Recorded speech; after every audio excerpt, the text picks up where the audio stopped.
Hello and welcome back to Northern Tool and Equipment Tools for the Trades Rat Rod Kart Build-Off Month 5.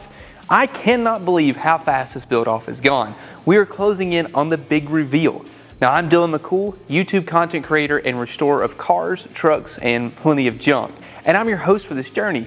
Now these students are basically building a car from scratch. This isn't a kit build. There are no instructions whatsoever. And they work through the design, engineering, operation, and most importantly, the braking of these carts. And last month, their mentors actually joined them to help build off in person. Billy Lane and the Petty's Garage team spent the entire day working with students. So let's check in with Kevin and the students at Lakeville North first. This white light, that's victory right there. We saw the white light, we knew we were on track and this thing was going to fire up, and it started right up. It ran awesome. We were turning the lights down to see flames shooting, but I'll tell you, I mean, it gives me goosebumps. It just makes me so proud of all the hard work.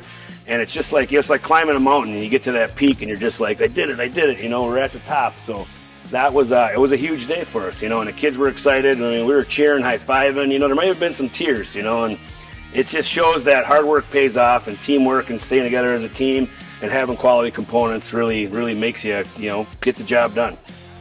What's going on, guys? Thad Moffitt and Greg Stedman here, Betty's Garage. And we saw you guys last month. Looking forward to seeing where you're at with this build. And yeah, get us up to speed? What have you done since we left? Yeah, let's see what you've done here. It looks like you changed directions completely, didn't you?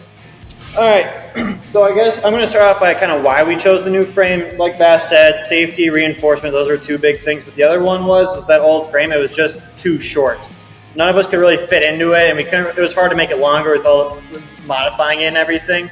So we just said we were very confident we could make a new frame really quick. We've made 5 others. We were confident we could speed through another one. This took us about a month, and we're right where we were before pretty much. Very good.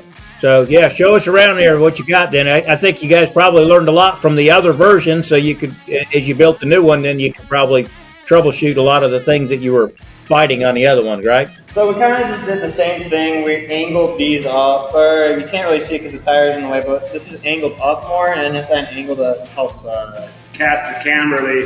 They took all your notes from that, and they used their angle finders. They got everything set up right, so this thing should track good and go straight down the road there. We haven't mounted we haven't mounted the wheel yet. We're waiting on the seat to know exactly how to mount that, how high we want, all of that. This will be the same design you showed us and gave us the pointers to with the Heim joint, so we'll get that on there. That worked good on the last one, so we're confident it'll be just perfect. Yeah, absolutely. And then what we're doing for pedals is for the brake, instead of making one long hose, we had Rocket Man come in. He builds a lot of go-karts, and he told us that we could just make a rod, just put it all the way down there instead of making that longer hose. So we already got a mount for the brake caliper and everything. We haven't welded on there yet, but we're just going to make one rod just all the way down there, so, you know, push on in there. We're figuring out the pedals right here. Yeah, we got the pedals right here. We're going to just screw that into the pipe here, and we're going to elevate it a little bit, because when we looked at it, I put my foot on there, and it was like in the middle of my sole, and I wanted it more towards the top, so we're also going to elevate the pedals a little bit. Well, so for the seat, we kind of bought the parts online and then used the air riveter to get all these. It was a little difficult at the beginning, learning process on how to use them. It is very loud. We also learned that. But we got a handle on it and got it all figured out. It was 2 or 3 days to put together. Oh my gosh, it was amazing. Starting that engine was awesome. I loved it. I mean, it wasn't as loud as I was expecting, but it's still really loud. I was standing right there behind it, and oh my gosh, it's just, I almost had to cover my ears. It was so loud, but I was really excited. Everybody was really excited. We weren't sure if it was going to be able to start today. I didn't think we were going to start today. We figured we were going to run out of time, but thankfully we got it started. It was everything I imagined pretty much, and then a little bit extra, so I was really excited. Let's go see what Zach, Luther, and the Minneapolis Public Schools team is up to. Uh-oh, here comes trouble.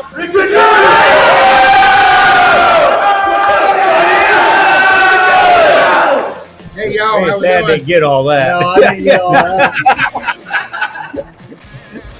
Okay. What we got going here, guys? So we've got our front axle mounted here. We've got kind of a mock-up spring in the front, so we're actually doing a rigid mount axle, front axle.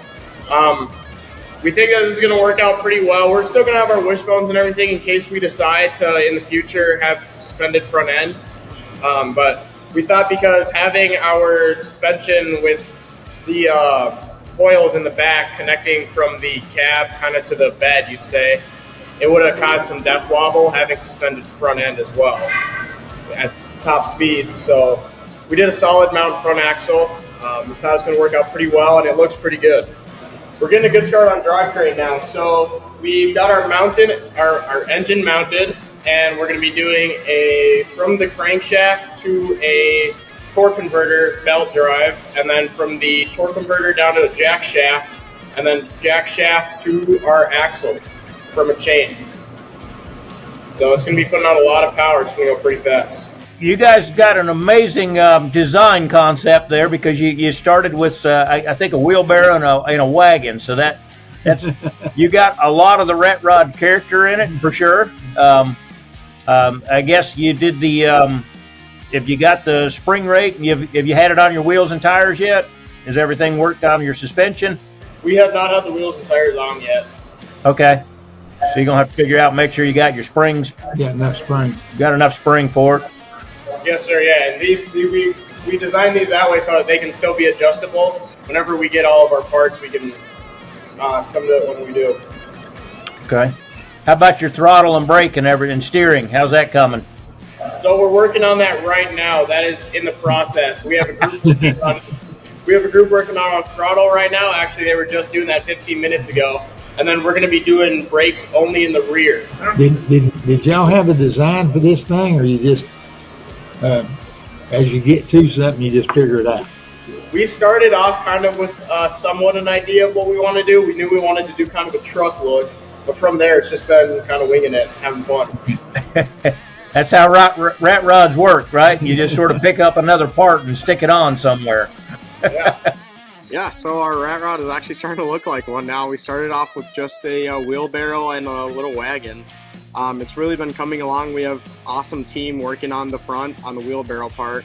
We're making a hood. We have the rat rod aspects such as like our rigid front axle, wishbone.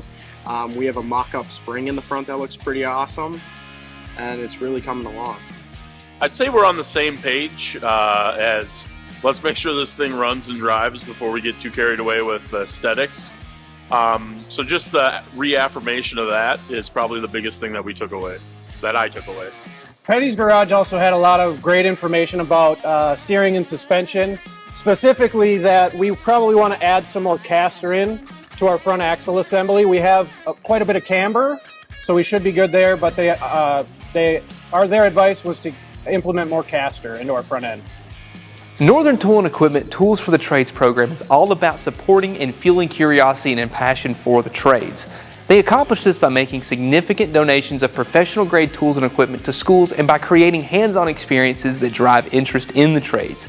And this ultimately helps schools expand their learning options, just like this Rat Rod Go-Kart build-off has done. In other words, they're investing in students today to help fill the skilled trades pipeline of tomorrow. Now we need your help. We believe if you share this video, your one share could be the reason a high schooler tries a shop class. Please take a moment just to share it. I'm Dylan McCool, and I'll see you back here for the month 6 update.